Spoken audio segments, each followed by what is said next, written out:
Hello students, आप सभी का स्वागत है प्रशिक्षण क्लासेस के इस ऑनलाइन प्लेटफॉर्म पर। मैं हूं वैष्णवी मिश्रा, आप लोग की रीजनिंग मेंटोर। और आज के टॉपिक को मैं लेके आई हूं आपके एनटीपीसी एंड ग्रुप डी के लिए। जी हाँ बच्चों, आज का जो टॉपिक है वो है एनालिटिकल रीजनिंग, यानी कि जितने भी आपके कथन और निष्कर्ष से संबंधित या फिर statement and conclusion, statement and course of action, statement and inference, इनसे संबंधित जितने भी क्वेश्चंस आपके बनते हैं वो सारे आज हम क्वेश्चंस को कवर करने वाले हैं। इन क्वेश्चन से बच्चे बहुत घबराते हैं, बहुत एग्जाम में या तो इनको छोड़ के आ जाते हैं या फिर इनको पढ़ते ही नहीं है। तो बच्चों ये टॉपिक बहुत ही इजी होता है, इसमें कोई भी आपको कैलकुलेशन नहीं करनी होती है, बस आपका सिर्फ थिंकिंग प्रोसेस इसमें देखा जाता है कि आप कितना लॉजिकली थिंकिंग कर सकते हो। और बाय द वे अगर मैं आपको यहाँ पे बात बताऊँ तो ये एक थिंकिंग प्रोसेस होता है जो आपके लिए आगे प्रमोशन लेवल पे भी काम आता है। जब आप जॉब पा लेते हैं उसके बाद में जब आप प्रमोशन लेते हैं तो वहाँ पर आप कितने अच्छे से किसी सिचुएशन को आप वहाँ पे मैनेज कर पाएंगे। एग्जामिनर का ये टॉपिक पूछने का एकमात्र एम यही होता है कि आप लॉजिकली आने वाली जो प्रॉब्लम्स हैं उनको कितने अच्छे से आप यहाँ पर मैनेज कर सकते हैं। तो बच्चों आज का जो टॉपिक है वो हम यहाँ पे शुरू करने वाले हैं। हम यहाँ पे आपको समझाते हुए चलेंगे कि इस टॉपिक को आपको अटेम्प्ट कैसे करना है, आपको इसको अच्छे से प्रैक्टिस करना है। अगर एग्जाम में आपको लगता है कि हाँ यही ऑप्शन आपके अकॉर्डिंग करेक्ट है तो आप इसको मार्क करके आइए। अगर आपको डाउट लगता है तो आप इसको बिल्कुल भी स्किप कर दीजिएगा, ठीक है। तो स्टार्ट करते हैं आज का टॉपिक। आज का जो टॉपिक है एनालिटिकल रीजनिंग, क्लास नंबर 18 है। चलिए स्टार्ट करते हैं। तो पहला क्वेश्चन हमारे सामने ये रहा। आपसे यहाँ पे निर्देश दिया हुआ है, इंस्ट्रक्शन दिया हुआ है कि a statement is followed by two courses of actions, number 1 and 2, यानी कि फर्स्ट एंड सेकेंड नंबर के साथ में आपको यहाँ पर कोर्स ऑफ एक्शन दिए जा सकते हैं। You must assume everything in the statement to be true and on the basis of the information given in the statement decide which of the following course या फिर courses of action logically follows for pursuing. यानी यहाँ पर आपसे कहा जा रहा है कि आपको जो भी स्टेटमेंट के बाद में जो भी कोर्स ऑफ एक्शन दिया जाए या इन्फेरेंस दिया जाए या जो भी आपको ऑप्शन दिए जाए वहाँ पर आपको लॉजिकली थिंकिंग करना है, वहाँ पे सिलेक्ट करना कि कौन सा आपके लिए सुटेबल आंसर है। पहला क्वेश्चन आपके सामने देखिए, ये इंग्लिश में लिखा हुआ है, बिल्कुल भी घबराना नहीं है। मेरे पास में दोनों लैंग्वेजेस में क्वेश्चन हैं आपके सामने। इंग्लिश में है, यहाँ पर स्टेटमेंट कह रहा है voltage fluctuation in A's home has damaged many of his new electrical appliances. Course of action यहाँ पर क्या कह रहा है, A should consult an electrician and install a device to safeguard appliances against fluctuation in voltage. Second कह रहा है A must replace all the appliances. Options आपके सामने हैं। हिंदी में यहाँ पर यही सेम क्वेश्चन है। हिंदी में कह रहा है कि कथन कह रहा है ए के घर में वोल्टेज में उतार चढ़ाव के कारण उसके कई नए बिजली के उपकरण क्षतिग्रस्त हो गए, फूक गए। जैसे आप जानते हैं कि अगर वोल्टेज एकदम से हाई लो होता रहता है, फ्लक्चुएट करता है, तो वहाँ पर क्या हो जाती है चीज़ें, थोड़ा सा जो इंस्ट्रूमेंट्स होते हैं आपके इलेक्ट्रिक अप्लायंसेस होते हैं वो फूक जाते हैं, कई बार ऐसा हो जाता है। तो यहाँ पे कार्यवाही आप क्या करेंगे, अगर आपके सामने ये सिचुएशन आ गई है, बिल्कुल इसको आपको प्रैक्टिकल लाइफ से जोड़ के चलना है, ठीक है। अगर आपके सामने यहाँ पर दिक्कत है तो आप यहाँ पर कौन सा कोर्स ऑफ एक्शन चूज करेंगे, आपको यहाँ पर ये बताना है। तो पहला कोर्स ऑफ एक्शन यहाँ पे दिया हुआ है, ए को इलेक्ट्रीशियन से परामर्श करना चाहिए और वोल्टेज में उतार चढ़ाव के खिलाफ उपकरणों की सुरक्षा के लिए एक उपकरण स्थापित करना चाहिए। बिल्कुल सही बात है। आप क्या करेंगे, अगर ऐसा कुछ हो रहा है तो आप इलेक्ट्रीशियन को बुलाएंगे, उससे पूछेंगे, रास्ता पूछेंगे, क्योंकि देखिए जो इलेक्ट्रिसिटी है उसके फ्लक्चुएशन पे तो आपका कंट्रोल है नहीं, लेकिन आप वहाँ पर कुछ ऐसा प्रिकॉशन यूज़ कर सकते हैं कि वोल्टेज के बढ़ने घटने पर वहाँ पर कुछ हो सकता है, ऑटो कट हो जाए या आपके जो बिजली के जो उपकरण है वो फूके ना। आप इलेक्ट्रिशियन से इसके बारे में परामर्श ले सकते हैं, ये तो हम कर सकते हैं, इससे हमारी प्रॉब्लम सॉल्व हो सकती है, ठीक है। तो ये तो हमारा सही हो जाएगा, ठीक है। एक चीज़ आपको ध्यान रखना है, आंसर आपको वो चूज करना है, या तो आपकी प्रॉब्लम, जो कि हम यहाँ पे कार्यवाही की बात कर रहे हैं, कोर्स ऑफ एक्शन की बात कर रहे हैं, तो आपको प्रॉब्लम का सोल्यूशन वो लेना है, या तो आपकी प्रॉब्लम 100% रिमूव हो जाए या फिर कुछ हद तक भी अगर रिमूव हो रही, मान लीजिए कि 10% भी रिमूव हो रही है, 10% 20% भी रिकवर हो रही है, तो भी आप इसको सोल्यूशन की तरह लेके चलेंगे, ठीक है।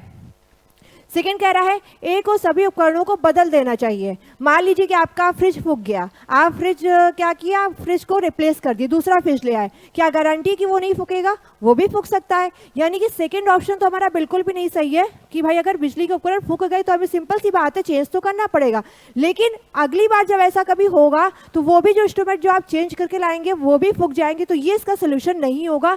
सोल्यूशन इसका ये होगा कि हाँ हम इलेक्ट्रीशियन से संपर्क करें और कोई एक ऐसा रास्ता ले कि जिससे हमारे आने वाले समय में जो भी बिजली के उपकरण है वो फूकने से बच जाए। तो करेक्ट आंसर हो जाएगा ये ऑप्शन नंबर, ये जो आपका फर्स्ट यहाँ पे दिख रहा है कंक्लूजन, यहाँ पे ये कोर्स ऑफ एक्शन, सॉरी ये जो कोर्स ऑफ एक्शन आपका फर्स्ट है ये बिल्कुल सही हो जाएगा।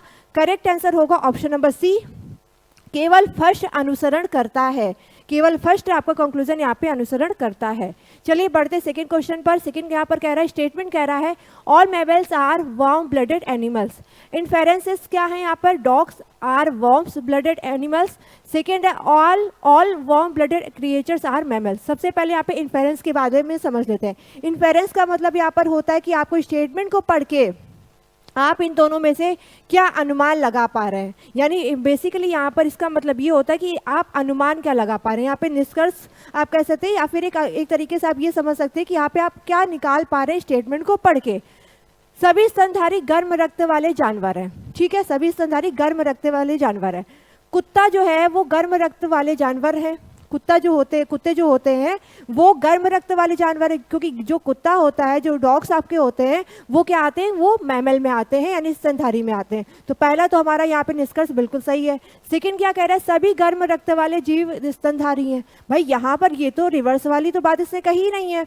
इसने क्या कहा है कि जितने भी मैमल्स होते हैं वो सारे वार्म ब्लडेड होते हैं, ठीक है, गर्म रक्त वाले होते हैं, लेकिन उसे ये नहीं कहा है कि जितने भी गर्म रक्त वाले जानवर हैं वो सभी के सभी मैमल्स हैं, ये तो नहीं कहा उसने। तो ये सेकंड वाला तो हमारा कंक्लूजन बिल्कुल गलत हो जाएगा।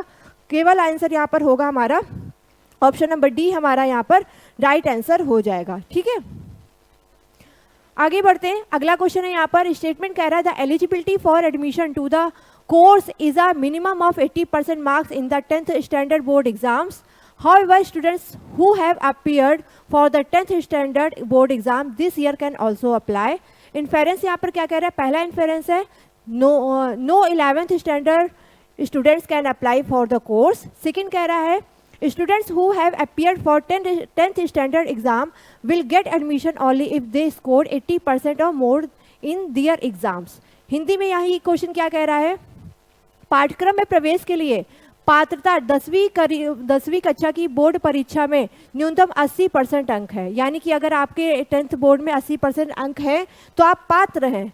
हालांकि इस वर्ष 10वीं कक्षा की बोर्ड परीक्षा में उपस्थित होने वाले छात्र भी आवेदन कर सकते हैं, यानी जो बच्चे इस साल 10वीं कक्षा में बैठ रहे हैं, अभी जिनका रिजल्ट नहीं आया, जिनका एग्जाम नहीं हुआ, अभी वो अपीयर हुए हैं, वो भी यहाँ पर वो पात्र हैं।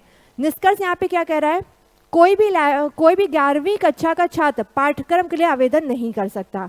एंड सेकंड कह रहा है 10वीं कक्षा की परीक्षा में उपस्थित होने वाले छात्रों को केवल तभी प्रवेश मिलेगा जब वे अपनी परीक्षा में 80% या उससे अधिक अंक प्राप्त करेंगे। चलिए बात कर लेते हैं पहले कंक्लूजन की। पहला यहाँ पे क्या कह रहा है, कोई भी 11वीं कक्षा का छात्र पाठ्यक्रम के लिए आवेदन नहीं कर सकता। कोई भी बच्चा अगर 11वीं कक्षा में है, जबकि यहाँ पर बात क्या कही जा रही है, स्टेटमेंट में हमसे यहाँ पे कहा जा रहा है कि जिनके 10th बोर्ड में 10वीं कक्षा में मिनिमम 80% अंक हैं वही केवल पात्र हैं, लेकिन जो 11th में है उनका यहाँ पर क्या पता चला कि यहाँ पे 10th में कितने % मार्क्स हैं, ये तो नहीं पता चल रहा है। हाँ, वो 11th में ज़रूर हैं, लेकिन उनके 10th में कितने % मार्क्स रहे हैं ये नहीं पता चल रहा है। वो बच्चे अगर यहाँ पे यही लाइन ये कह देती कि 11वीं कक्षा के वो बच्चे जिनके 10th में 80% या उससे अधिक मार्क्स हैं वो एप्लीकेबल हैं, वो अप्लाई कर सकते, तो ये हमारा ऑप्शन, ये हमारा जो पहला कोर्स ऑफ एक्शन है, सॉरी ये जो हमारा कंक्लूजन है ये सही हो जाता। लेकिन इसे यहाँ पर कहा क्या है, कोई भी 11वीं कक्षा का छात्र पाठ्यक्रम के लिए आवेदन नहीं कर सकता। हमें यहाँ पर 11वीं कक्षा के बच्चों का हमें 10th में मार्क्स नहीं पता है, इसलिए पहला वाला आपका जो निष्कर्ष है वो गलत हो जाएगा। सेकंड में कह रहा है 10वीं कक्षा की परीक्षा में उपस्थित होने वाले छात्रों को केवल तभी प्रवेश मिलेगा जब वे अपनी परीक्षा में 80% या उससे अधिक अंक प्राप्त करेंगे। भाई जो बच्चे 10वीं कक्षा में अभी अपीयर हुए हैं वो एप्लीकेबल तो है, वो अप्लाई तो कर सकते हैं, लेकिन उनको एडमिशन तब मिलेगा जब उनका एग्ज़ाम हो जाएगा, उनका रिजल्ट आ जाएगा, और रिजल्ट आने के बाद में वो 80% या 80% से अधिक अगर मार्क्स उनके होंगे तब वो इस कोर्स के लिए एलिजिबल होंगे एडमिशन लेने के लिए। तो सेकंड हमारा यहाँ पर बिल्कुल करेक्ट होता है। ऑप्शन हमारा यहाँ पर क्या बनेगा? ऑप्शन नंबर बी, केवल सेकंड का अनुमान लगाया जा सकता है। ठीक है, तो यहाँ पर सेकंड आपका ऑप्शन नंबर बी यहाँ पर राइट आंसर हो जाएगा। आगे बढ़ते हैं, अगला क्वेश्चन है। आई होप आपको यहाँ पर पूरा विजुअल होगा। Suresh has started practicing critical reasoning after hearing about Ramesh's incredible result in the competitive exams. Which of the following can be inferred from the given statement? And inference, अब देखिए यहाँ पे आपको inference की definition भी मिल रही है। And inference is something which is not directly stated but can be derived from the given facts or information in the statement. यानी inference क्या होता है? जो directly stated नहीं होता है लेकिन हम statement को पढ़ के एक अनुमान लगा सकते हैं। पहला यहाँ पर ऑप्शन है Ramesh has scored most of the marks in critical reasoning, and second है most of the questions in the exam constitute of critical reasoning question. चलिए हिंदी में इसी क्वेश्चन को देख लेते हैं। हिंदी में कह रहा है प्रतियोगी परीक्षा में रमेश के अविश्वसनीय परिणाम के बारे में सुनने के बाद में सुरेश ने क्रिटिकल रीजनिंग का अभ्यास करना शुरू कर दिया। दिए गए कथन से निम्नलिखित में से क्या अनुमान लगाया जा सकता है? एक अनुमान का अर्थ है यानी इन्फेरेंस, वही जो वहाँ पे इन्फेरेंस वर्ड यूज हुआ था वही उसी का मतलब दे रहा है यहाँ पर कि एक अनुमान का अर्थ है कि कुछ सीधे नहीं कहा गया लेकिन कथन में दिए गए तथ्यों या सूचनाओं से प्राप्त किया जा सकता है। पहला है यहाँ पर रमेश ने अधिकांश अंक क्रिटिकल रीजनिंग में प्राप्त किए हैं। सेकेंड है परीक्षा के अधिकांश प्रश्न क्रिटिकल रीजनिंग प्रश्नों से बने होते हैं। अब देखिए यहाँ पर क्या हुआ है कि रमेश जो है प्रतियोगी परीक्षाओं की तैयारी कर रहा होता है लेकिन रमेश के मार्क्स जो क्रिटिकल रीजनिंग में है वो बहुत अच्छे आए होते हैं। अब ये कौन देखता है? सुरेश को पता चलता है। सुरेश क्या करता है कि रमेश को अगर बहुत अच्छे मार्क्स मिल गए हैं क्रिटिकल रीजनिंग में तो वो भी वही प्रिपरेशन करने लगता है। जैसे हम लोग क्या करते हैं कि कोई अगर बोर्ड एग्जाम में बहुत अच्छे मार्क्स लेके आ गया या किसी कॉम्पिटिटिव एग्जाम में बहुत अच्छे मार्क्स लेके आ गया, सपोज आपका कोई पड़ोसी है वो 10th बोर्ड वो जो पड़ोसी है आपका वो पुलिस की तैयारी कर रहा है, ठीक है, या रेलवे की तैयारी कर रहा है। हम लोग यहाँ पे रेलवे का ही बैच चला रहे हैं तो मान लीजिए वो रेलवे की तैयारी कर रहा है। अब उसने क्या किया, उसका सिलेक्शन हो गया, उसके मार्क्स अच्छे आ गए, तो जो और लोग होते, जो और बच्चे होते वो क्या करते हैं कि वो भी सेम रेलवे की तैयारी करने लगते हैं कि अच्छा वो एग्जाम क्रैक कर सकता है तो क्यों ना हम भी एग्जाम क्रैक करें, हम भी तैयारी करें। सेम वैसे ही यहाँ पर सुरेश कर रहा है कि सुरेश ने क्या देखा, क्रिटिकल रीजनिंग में बहुत अच्छे उसके मार्क्स आए हैं तो क्यों ना हम भी यहाँ पर तैयारी करें रमेश की तरह। तो सुरेश क्या करता है, क्रिटिकल रीजनिंग का अभ्यास करना शुरू कर देता है।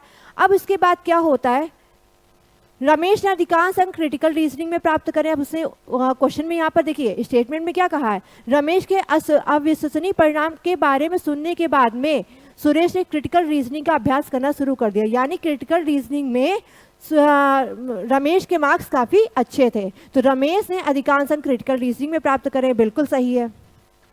सेकंड क्या कह रहा है, परीक्षा के अधिकांश प्रश्न क्रिटिकल रीजनिंग प्रश्नों से बने होते हैं। अब परीक्षा के अधिकांश प्रश्न क्रिटिकल रीजनिंग से बने होते तभी तो रमेश का रिजल्ट इतना अच्छा आया है, और रमेश का रिजल्ट इतना अच्छा आया है उसी को देखते हुए सुरेश ने तैयारी शुरू करी है क्रिटिकल रीजनिंग के लिए, है ना। तो सेकेंड वाला भी यहाँ पर हमारा बिल्कुल करेक्ट हो जाएगा। करेक्ट आंसर यहाँ पर आपका होगा ऑप्शन नंबर सी, फर्स्ट और सेकेंड दोनों का अनुमान लगाया जा सकता है। ओके, चलिए अगला क्वेश्चन है। स्टेटमेंट यहाँ पर कह रहा है, in India large cities have attracted migrant population from across rural parts of the country. According to 2011 census in India's 6 largest metros, Delhi, Mumbai, Chennai, Bengaluru, Kolkata and Hyderabad, approximately 48% of the residents were migrants. Reason यहाँ पे क्या दे रहा है, पहला first reason यहाँ पे दे रहा है migration happens due to availability of better career and economic prospects in cities. Second statement कह रहा है, सेकेंड यहाँ पर क्या कह रहा है, migration happens because people like travelling and exploring new cities. Hindi में देख लेते हैं, कथन कह रहा है भारत में बड़े शहरों ने देश के ग्रामीण इलाकों से प्रवासी आबादी को आकर्षित किया है। 2011 की जनगणना के अनुसार भारत के 6 सबसे बड़े महानगरों दिल्ली, मुंबई, चेन्नई, बेंगलुरु, कोलकाता एंड हैदराबाद में लगभग 48% निवासी प्रवासी थे। कहने का मतलब यहाँ पे क्या था कि इन शहरों में जो मेट्रो सिटीज़ है, ये जो आपके सामने जो इनका नाम लिखा हुआ है, इन सिटीज़ में सबसे ज़्यादा जो लोग 48% जो लोग पाए गए वो बाहर के हैं। बाहर मतलब है इंडिया के ही, लेकिन वो इन शहरों के नहीं है। दिल्ली, मुंबई, चेन्नई, कोलकाता, बेंगलुरु और हैदराबाद के नहीं है। वो इंडिया के ही किसी और कोने से आए हैं जो किसी न किसी वजह से इन शहरों में रह रहे हैं।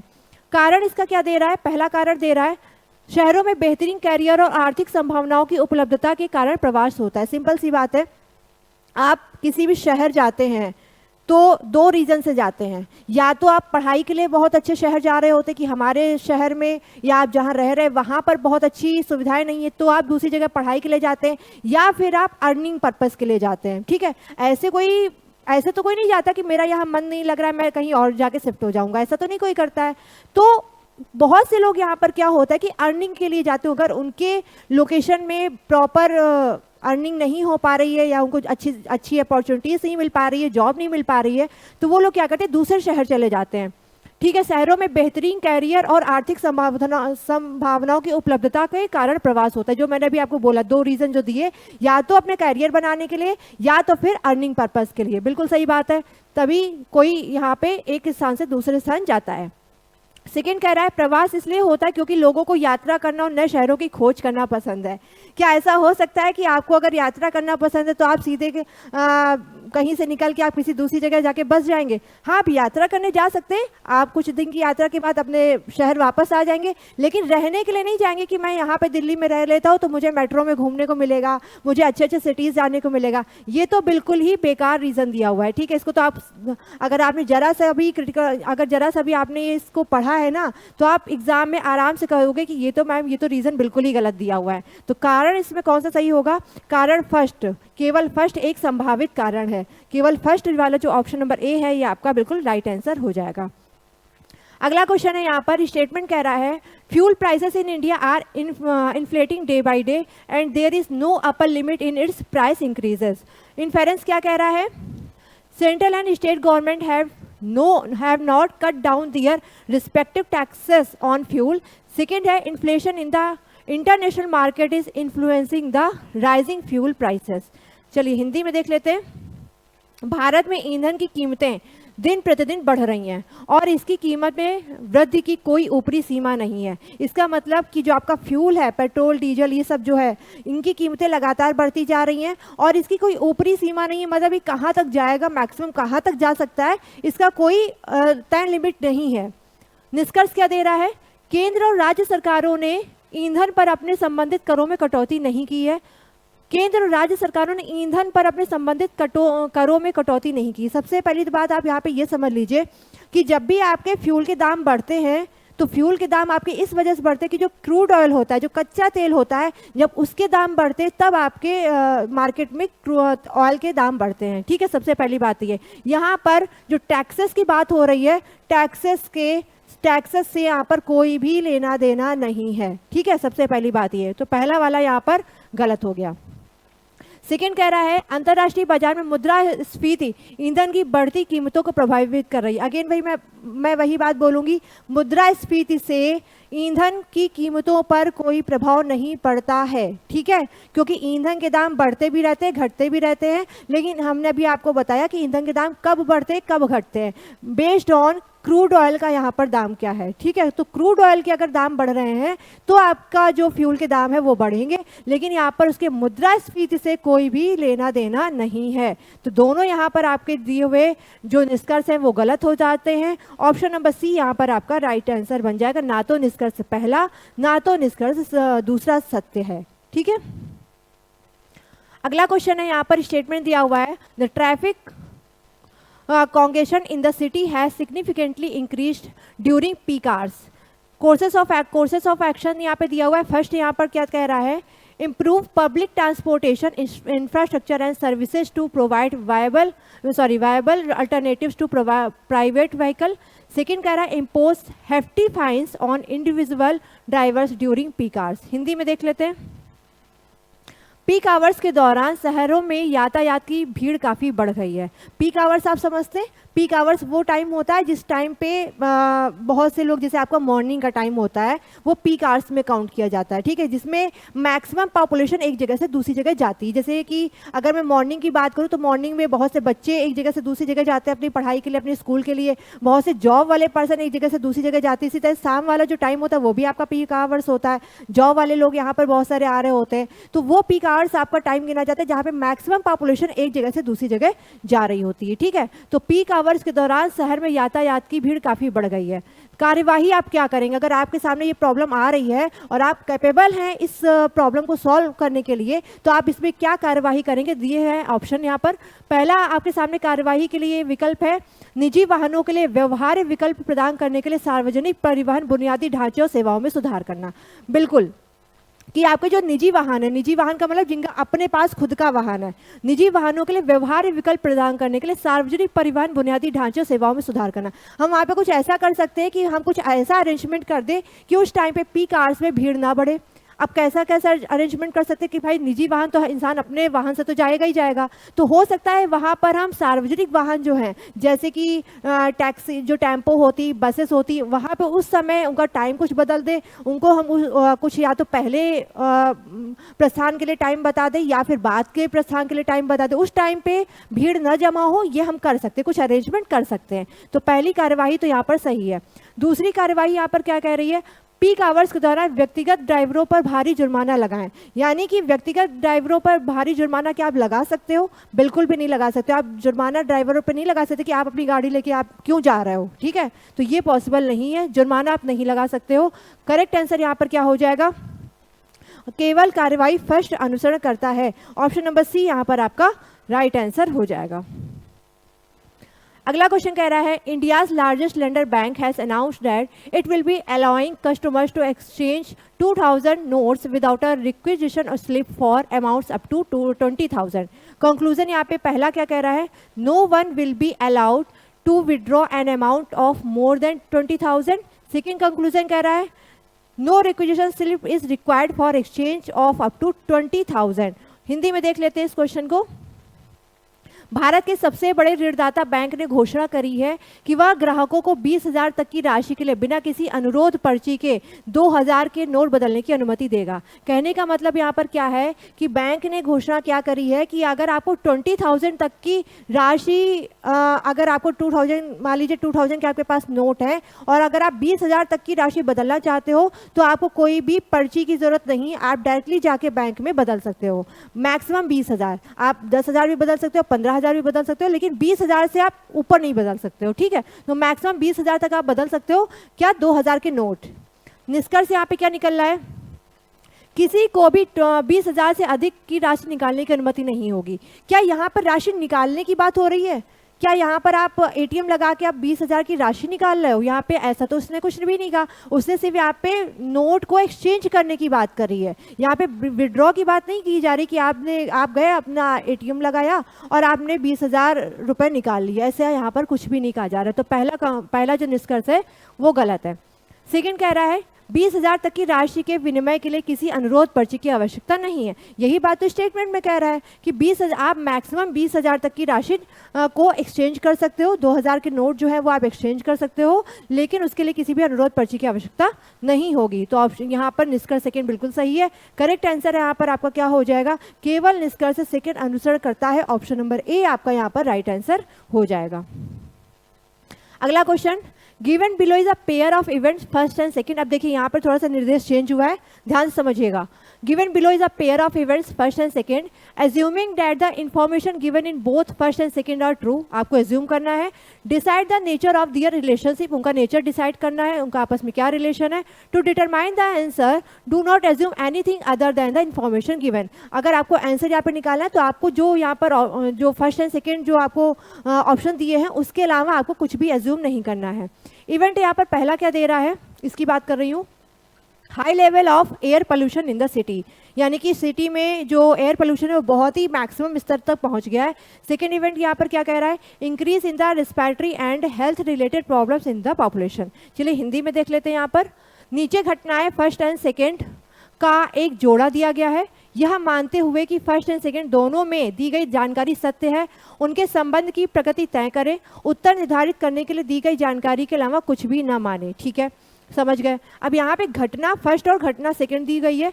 पहली घटना दे रहा है शहर में वायु प्रदूषण का उच्च स्तर। ठीक है, सेकेंड क्या कह रहा है, आबादी में श्वसन और स्वास्थ्य संबंधी समस्याओं में वृद्धि हो रही है।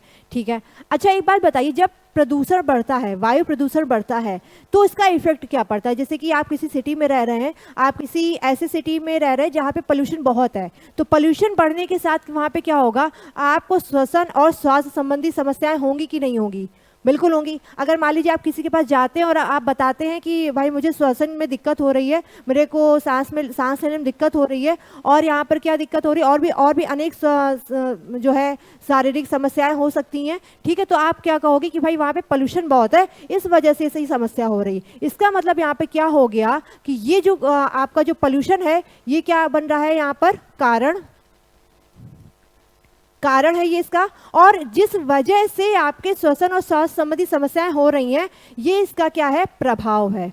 यही तो कहेंगे, है ना। कारण तो ये है क्योंकि पोल्यूशन बढ़ रहा है, और पोल्यूशन बढ़ने से आपके स्वास्थ्य पर असर पड़ रहा है, ये क्या हो गया, प्रभाव हो गया। तो करेक्ट आंसर यहाँ पर क्या हो जाएगा, ऑप्शन नंबर ए। घटना सेकेंड जो है वो प्रभाव है, और घटना फर्स्ट क्या है, कारण है। समझ में आया, कारण से ही तो प्रभाव पड़ता है, कारण से ही तो प्रभाव पड़ता है। मान लीजिए कि आप किसी पार्टी में गए, किसी शादी में गए, आपने क्या किया, वहाँ पे बहुत ज़्यादा खा लिया, ओवरलोड हो गया। अब ओवरलोडिंग से वहाँ पे क्या होगा, आपको हो सकता है वोमिटिंग की शिकायत हो जाए, तो वोमिटिंग क्या हो गया, आपका वो प्रभाव हो गया, और आपने ज़्यादा खा लिया, वो क्या हो गया, कारण हो गया। तो इस तरीके से आप रिलेट कर सकते हैं, पहला एक्शन कौन सा हो रहा है, बाद में एक्शन कौन सा हो रहा है। तो जो पहला एक्शन होगा वो हमेशा कारण होता है, और जो बाद में होता है वो क्या होता है, प्रभाव होता है। अक्सर बच्चे इसमें कारण और प्रभाव में कंफ्यूज हो जाते हैं, कारण को प्रभाव, प्रभाव को कारण कराते हैं, जिस वजह से उनका आंसर गलत हो जाता है। ठीक है, अगला स्टेटमेंट है यहाँ पर, the new government policy aim to reduce carbon emission by 50% within the next decade.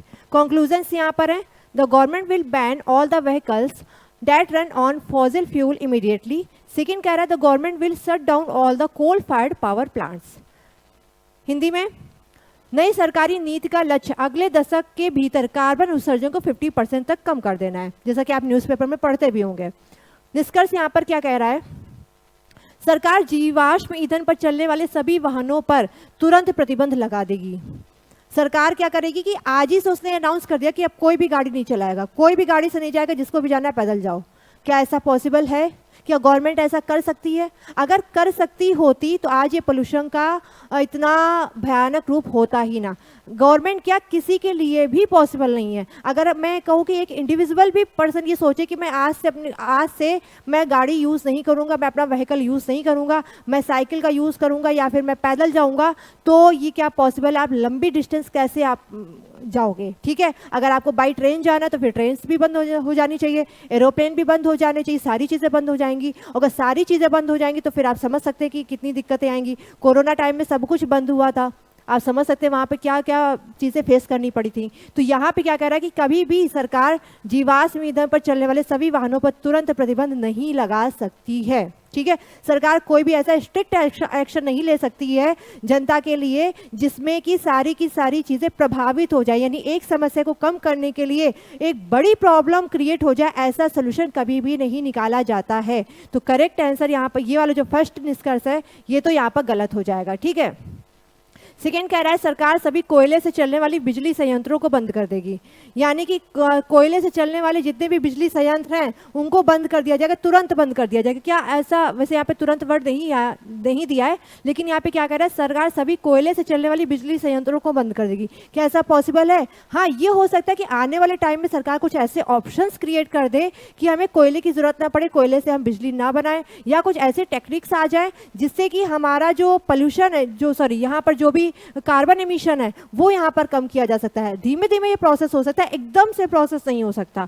तो ऑप्शन नंबर, ये जो निष्कर्ष सेकेंड है ये भी यहाँ पर गलत हो जाएगा। करेक्ट आंसर यहाँ पर ऑप्शन नंबर डी हो जाएगा। ना तो निष्कर्ष फर्स्ट ना ही निष्कर्ष सेकेंड अनुसरण करता है। अगला क्या कह रहा है, Ibrahim is taller than Rakesh, who is taller than Shyam. Second statement है Shyam is shorter than David. Conclusion first कह रहा है Ibrahim is taller than Shyam, and conclusion second कह रहा है David is taller than Ibrahim. अब देखिए हिंदी में यहाँ पे क्या दिया हुआ है, इब्राहिम राकेश से लंबा है जो श्याम से लंबा है। कथन सेकंड में कह रहा है श्याम डेविड से छोटा है। चलिए अब इसको तो देखिए बनाना पड़ेगा, ठीक है, इसको हम बनाते हैं। यहाँ पे कह रहा है इब्राहिम राकेश से लंबा है, यानी कि इब्राहिम किससे लंबा है, राकेश से लंबा है, ठीक है, हमने इनिशियल केवल ले लिया है। और जो श्याम से लंबा है, जो किसके लिए आ रहा है, राकेश के लिए आ रहा है। आप इंग्लिश में अगर देखना चाहे मैं इंग्लिश में भी बता देती हूँ। देखिए यहाँ पे क्या लगा, हु का मतलब क्या होता है, जो पास में नाम है उसको लेना है, ठीक है। हु आ जाए या हिंदी में कहूँ तो जो आ जाए, तो ये जब भी आते हैं यानी पास वाला नाम लेना। देखिए एक तो नाम हो गया इब्राहिम, एक नाम हो गया राकेश, तो जो वर्ड से नाम कौन सा वाला पास में पड़ रहा है, तो राकेश वाला नाम पास में पड़ रहा है तो राकेश ले लिया। राकेश के लिए क्या बोला है, राकेश श्याम से लंबा है। राकेश किससे लंबा है, श्याम से लंबा है, ठीक है। चलिए आगे यहाँ पे कथन सेकंड में क्या कह रहा है, श्याम डेविड से छोटा है। श्याम छोटा है, किससे छोटा है, डेविड से छोटा है, ठीक है। श्याम किससे छोटा है, डेविड से छोटा है। अब यहाँ पे अगर आप निष्कर्ष निकालेंगे तो पहला निष्कर्ष क्या कह रहा है, इब्राहिम श्याम से लंबा है।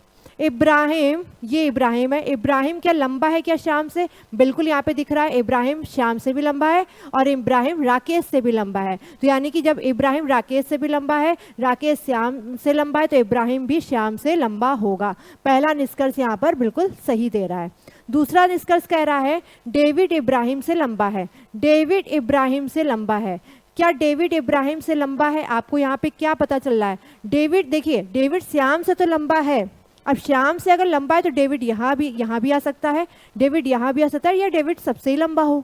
डेविड की प्लेस हम फिक्स नहीं कर सकते कि डेविड राकेश और श्याम के बीच में आएगा, या फिर जो डेविड है वो इब्राहिम और राकेश के बीच में आएगा, या फिर डेविड सबसे ही लंबा होगा, हम ये कह नहीं सकते। यानी डेविड की तो प्लेस फिक्स नहीं हो रही है, तो ये वाला निष्कर्ष जो है आपका गलत हो जाएगा। करेक्ट आंसर यहाँ पर हो जाएगा केवल पहला अनुसरण करता है, केवल पहला आपका अनुसरण करता है। अगर आप स्क्रीनशॉट लेना चाहते तो ले सकते हैं इस क्वेश्चन का। चलिए आगे बढ़ते हैं। अगले क्वेश्चन में यहाँ पर कह रहा है, स्टेटमेंट दिया है a large number of the people of the city are diagnosed to be suffering from malaria disease. ये एग्जाम का, वैसे तो सारे क्वेश्चन एग्जाम के हैं लेकिन ये काफ़ी बार पूछा जाने वाला क्वेश्चन है ये एग्जाम में। The large number of people of the city are diagnosed to be suffering from malaria disease. Course of action यहाँ पर क्या है, the city municipal authorities to take immediate step to carry out extensive fumigation in the city. Second कह रहा है the people in the area should be advise to take steps to avoid mosquito bytes.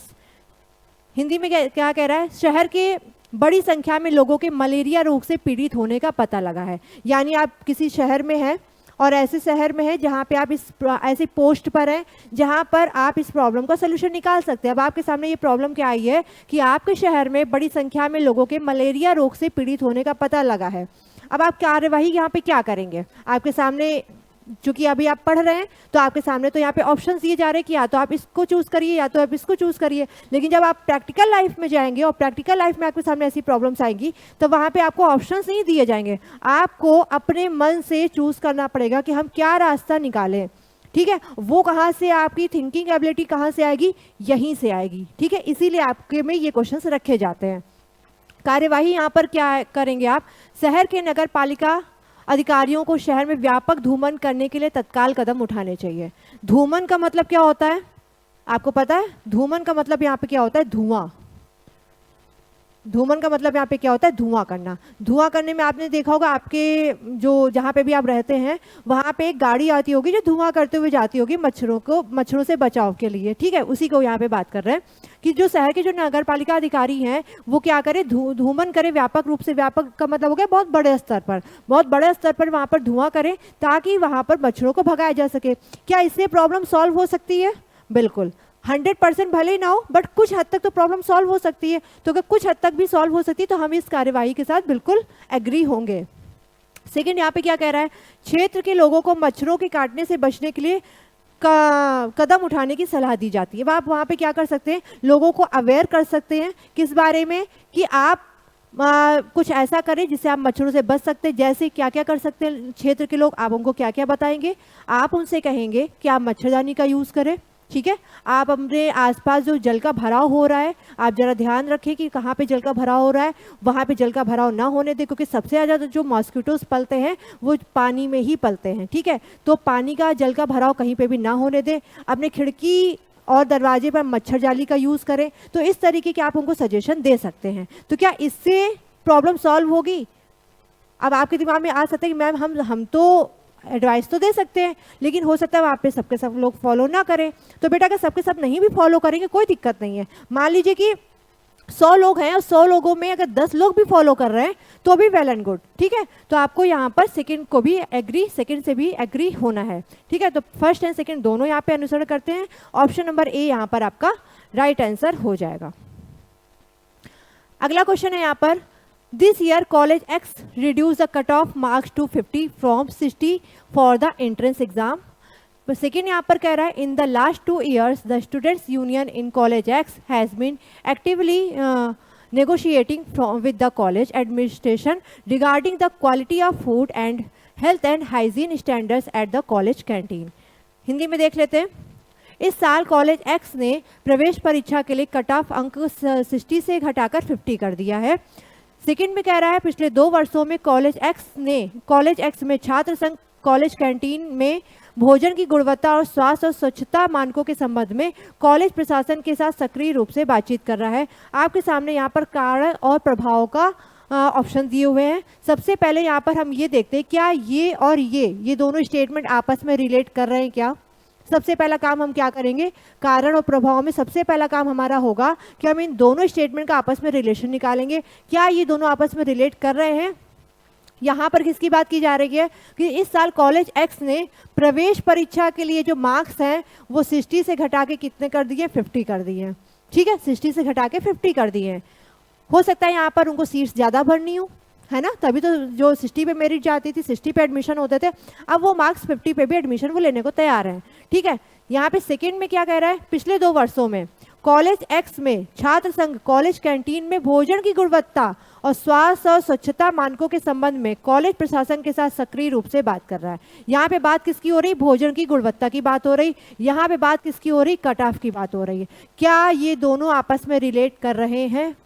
नहीं relate कर रहे हैं। ठीक है, यहाँ पर अलग हो रहा है, यहाँ पे अलग हो रहा है। हाँ, कॉलेज एक्स सेम है, कॉलेज जो है सेम है, यहाँ पे भी कॉलेज एक्स की बात हो रही, यहाँ पे भी कॉलेज एक्स की बात हो रही, लेकिन दोनों के दोनों मैटर अलग है। तो ना तो ये कोई कारण बन रहा है, ना तो यहाँ पे कोई प्रभाव बन रहा है। ठीक है, तो ये दोनों के दोनों नहीं है, यानी कि सेकंड कारण और फर्स्ट इसका संभावित प्रभाव है, ये भी ऑप्शन गलत। फर्स्ट कारण और सेकंड इसका संभावित प्रभाव, ये भी गलत। ठीक है, अब या तो ये दोनों स्वतंत्र कारण हो सकते हैं या फिर स्वतंत्र कारणों के प्रभाव हो सकते हैं, या तो सी होगा या तो डी होगा। चलिए देख लेते हैं यहाँ पर। तो यहाँ पर देखिए, यहाँ पे क्या कह रहा है कि कॉलेज एक्स ने जो कट ऑफ मार्क्स कितना कर दिया? 60 से 50 कर दिया है। हो सकता है यहाँ पर उसको सीट ज़्यादा भरनी हो, उसकी सीट्स खाली रह जा रही हो, तो जिस वजह से उसने क्या कर दिया कि 60 से कट ऑफ 50 कर दिया है। अब यहाँ पे सेकंड में क्या कह रहा है, भोजन की गुणवत्ता पे लेके हो रही कि हो सकता है कि भोजन की गुणवत्ता काफ़ी ख़राब हो, वहाँ पे जितने भी स्टूडेंट्स उस जो भोजन को ग्रहण कर रहे हैं तो उनका हेल्थ ख़राब हो रहा हो। ठीक है, तो इस वजह से भोजन की गुणवत्ता को लेके वहाँ पे मीटिंग चल रही हो। तो ये दोनों के दोनों कहीं ना कहीं एक प्रभाव का काम कर रहे हैं। ठीक है, कहीं ना कहीं ये प्रभाव के रूप में आ रहे हैं, यानी फर्स्ट एंड सेकंड दोनों स्वतंत्र कारणों के प्रभाव हैं। इसका कारण अलग हो सकता है, इसका कारण अलग हो सकता है। इन दोनों इसका कोई कारण होगा, उसका ये प्रभाव है, इसका कोई कारण होगा, इसका ये प्रभाव है। तो करेक्ट आंसर हो जाएगा option number C, first and second दोनों स्वतंत्र कारणों के प्रभाव है। ठीक है, चलिए बढ़ते हैं अगले क्वेश्चन पर। तो बच्चों आज के सेशन में थे इतने ही क्वेश्चन। उम्मीद करती हूँ आपको यहाँ पर बहुत सेशन पसंद आया होगा। अगर सेशन पसंद आया है तो वीडियो को लाइक करिएगा, शेयर करिएगा, और अगर आप हमें पहली बार सुन रहे हैं तो चैनल को सब्सक्राइब करिएगा। मिलते हैं अगले सेशन में, तब तक के लिए नमस्कार।